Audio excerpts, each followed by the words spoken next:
Kung walang future, bakit pa mag-i-stay? Ganyan ang pananaw ni Senator Robin Padilla sa kasalukuyang estado ng gobyerno. Plano na raw niyang umalis ng bansa at maging dedicated na ama at asawa. Narito ang Agenda Weekend Report ni Joash Malimban. Talagang para sa akin, kung hindi natin mababago ang sistema ng gobyerno sa Pilipinas, Tama na. enjoyin ko na lang yung asawa ko, mag-ano na lang ako sa mga anak ko. Kasi hindi Retire from ako politics. naniniwala sa sistema na to. I'm sorry. Patawarin niyo ako, hindi ko nakikita ang future ng sistema na to.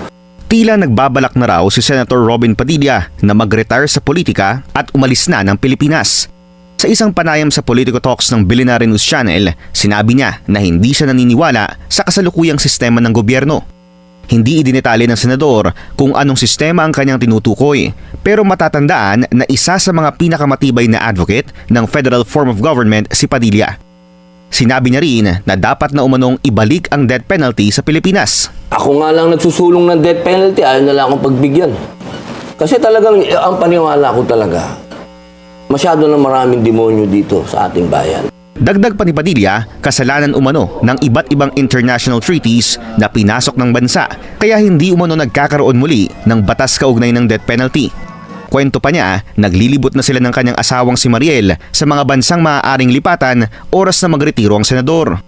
Ito rin daw ang dahilan kung bakit ibinibenta na ni Padilla ang Padilla Museum, ang ancestral home ng mga Padilla na located sa Quezon City. Gusto ko sa Brunei. Napag-usapan natin, Brunei. Ayaw ng asawa ko doon, mainit doon. Sabi ni Mariel, sige, kung gusto mong matahimik tayo sa Iceland, nagpunta kami ng Iceland. Ang mahal, pare.